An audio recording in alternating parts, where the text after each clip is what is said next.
What's going on, guys? Finally back with another Wizards video.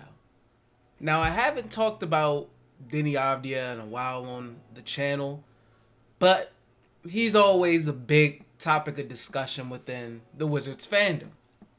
And I wanted to talk about why this is 100% the biggest year so far in Deni Avdija's young career. Now, as we all know, Deni Avdija, this is the last year of his rookie contract. The 2024 offseason, he'll be a restricted free agent, meaning that if another team offers Deni Avdija a contract, the Wizards have the opportunity to match him, or the Wizards could just flat out extend them themselves before anybody else offering him a contract. This is going to be a big season for Deni Avdija for a multitude of reasons. Obviously, when you're talking about getting extended and staying with the team, this is no longer a front office that drafted him, right? So you look at when Deni Avdija was drafted, that was obviously under the Tommy Shepard regime. Things have changed. You got Michael Winger, you got Will Dawkins. Those guys are now in. Tommy Shepard and that crew is out. So now you deal with not only your final year of your contract, but the fact that you're now playing and being surveillanced by guys who didn't draft you, which adds a little bit more pressure because how long is Deni's leash? Is he possibly traded at the deadline or something? Who knows which direction the team is going to go by the deadline? Who knows how things are going to turn out? But for Deni Avdija, it's simple. In my opinion, Deni's a guy who I feel like does have potential. And I know a lot of his fans, his Israeli fans, think very highly of Deni. Sometimes I'll say a little unrealistic. Let's be real, guys. But I like Deni. I think Deni can be a really good contributor on a good team. And I've always said that from the jump. I've never said all-star or anything like that. I've always felt like Deni can be a really good contributor to a team, a playoff team, a contending team, etc. Mainly because of his defense. But what's got to happen in his game, and I talked about it last offseason, and I'll say it again. Deni Avdija has to become a better shooter. And we've said that from the jump with Deni Avdija. You look at his stats, he shot 29%, 29, really 30. I'll give him a 30%. He shot 30% from three last season on 3 attempts, which is his lowest so far. His rookie season, he shot 31. His second season, he shot 31. This season, he dropped down to, like I said, I'll bump him up to 30 because it's .297. So I'll give him 30. I mean, he's got to improve shooting the ball, obviously. The left hand and finishing, I feel like Wizards fans have spoken about that, for a while now. These are things that Deni has to continue to work on. We've seen the offseason videos. This offseason as well, seems like he's added a little bit more of a dip to his shot. All those things are fine and dandy. In order for Deni, especially with Wes, in order for Deni to get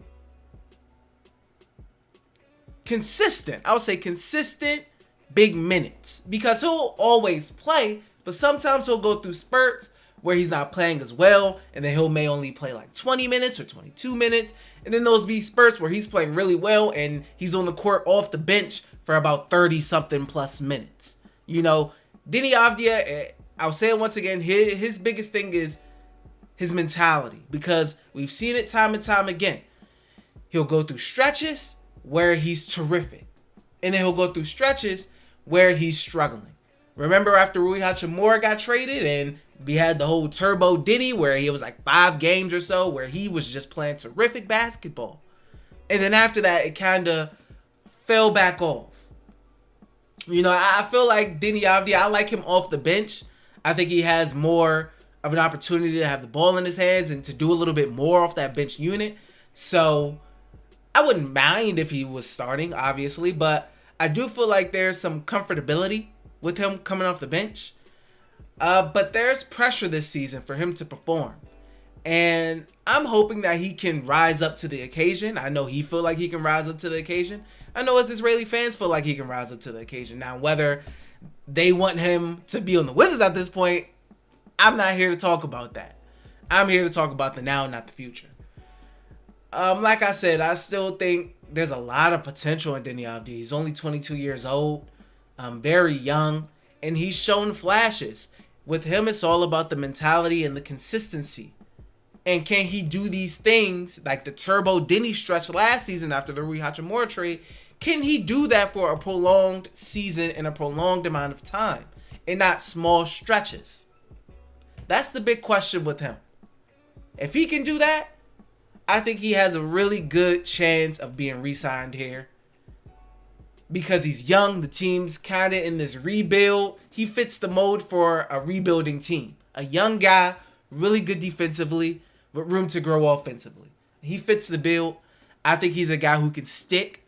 He just has to prove it, you know. I don't know if he ever will get traded, this season. Who knows? But I hope he sticks. I really do.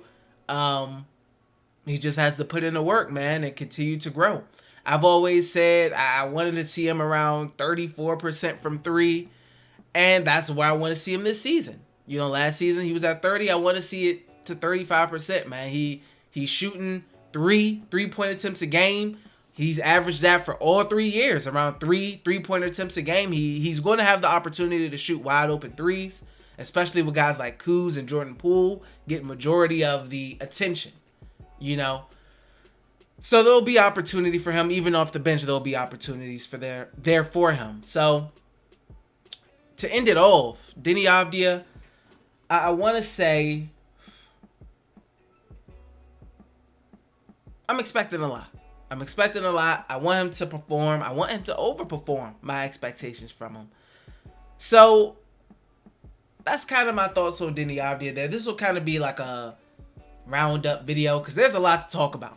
I've been gone for a little while, so that's my thoughts on Deni Avdija and his situation. I want to now get into Bilal Coulibaly. His summer league, he was very impressive. I liked what I saw. I was impressed, man. He did a lot of good things. He's raw offensively, but he's doing things that I like to see. He's taking those chances, being uncomfortable, dribbling, even though his handle is really loose. Like we all seen, his offensive game is raw. He's lost the ball a couple times, but he's also made good reads in the pick and roll offensively. We saw some nice passes during his time in the summer league. And then defensively, that's what's his calling card coming out of France, was that this guy, his height still growing, his wingspan, he's going to be a force defensively coming into the league. And we saw that. He had a multitude of blocks. He had steals. He did his thing defensively in the summer league. And what we saw offensively, like at the end of the game, I believe it was against the Celtics, the step back dagger to really close off the game with like maybe 4 seconds left at the end of the fourth quarter. We saw the potential offensively from him. I loved what I seen. I mean, it was really promising. And I know it was really a hype thing for Wizards fans to see a young prospect coming in the summer league and showing a lot of promise. Because we saw with Johnny Davis, who had a better year too, for sure. I'm really happy for Johnny Davis. He showed a lot in his second year of summer league. But we saw in year one for Johnny, it was a really big struggle. Deni Avdija, he didn't play in the summer league. So for Bilal to come out and to show out like he did, I mean, he didn't drop 30 points or anything like that, but he showed a lot of potential in his time playing. It was really good for the fan base, and it was really good for me to see. It gave hope. It gave hype. A lot of the Wizards fans are hype about what he can do as we enter training camp and preseason and regular season.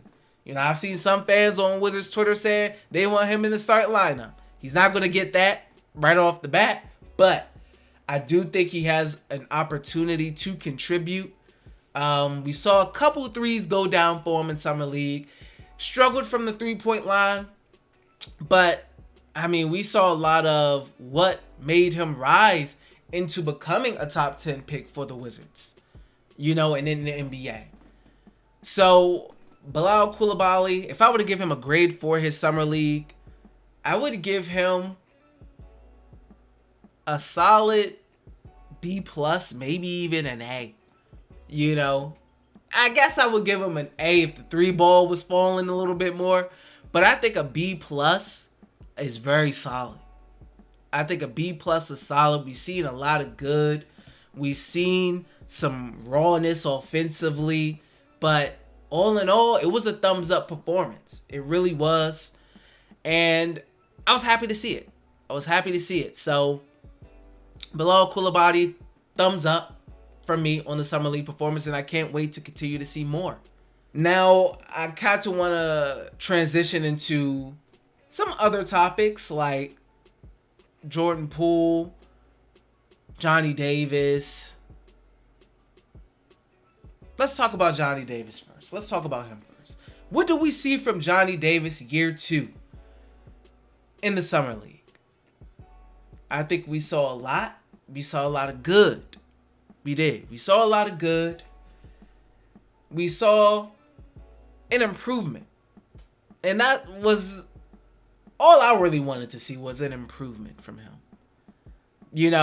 It still seems like he doesn't really have any go-to offensively to create space to get his own shot up.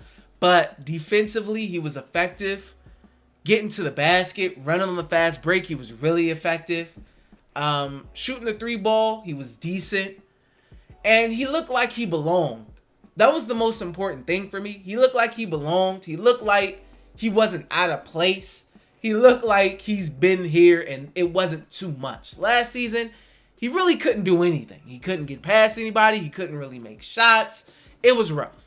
So you wanted coming in to see at least a gradual improvement from Johnny Davis. And that's what he gave us. So